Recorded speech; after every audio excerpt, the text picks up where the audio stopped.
ঈশ্বরের প্রার্থনা করছি তো আমরা, তো ওখানে দাঁড়িয়ে পরমেশ্বর পিতাকে এই প্রার্থনা করি, আমরা করি তো, যখন কষ্ট করছি তখন প্রার্থনা করছি।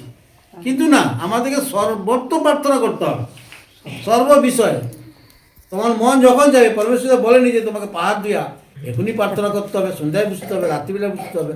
তোমার যখন মন চাইবে তুমি প্রার্থনা করতে বসো, এবার তুমি তোমার পিতার সঙ্গে কথা বলবে। বাড়িতে যখন বাবার সঙ্গে আমরা কথা বলি, কি নিয়ম ঠিক করে কথা বলি, দিন ঠিক করে না সময় ঠিক করে, কি যখনই খুশি কথা বলি, যখন খুশি চাই। তো সেই পরমেশ্বর পিতা আমাদের পিতা, আমাদের যখন খুশি মনে হবে আমি তাকে তখন খুশি চাইতে পারি, আর তিনি আমাদেরকে সেই প্রার্থনা গ্রহণ করবেন। কিন্তু এমন নয় যে আমার এই সময়টা এখন প্রার্থনা করতে পারবো না, এই সময়টা নয়, অন্য সময় করবো। হ্যাঁ, এরকম যেন আমাদের না হয়।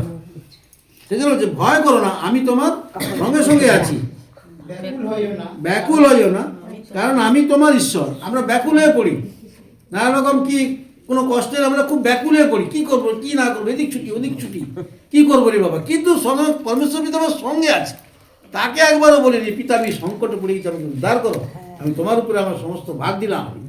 সেই জন্য যে ব্যাকুল হইও না, আমি তোমার ঈশ্বর, আমি তোমার ঈশ্বর, আমি তোমার সঙ্গে আছি ঈশ্বর। আমাকে তুমি বলো তোমার কষ্টের কথা, তুমি ব্যাকুল হয়ে পড়তেছো কেন? আমরা ব্যাকুল হয়ে পড়ি, পড়ি কি না?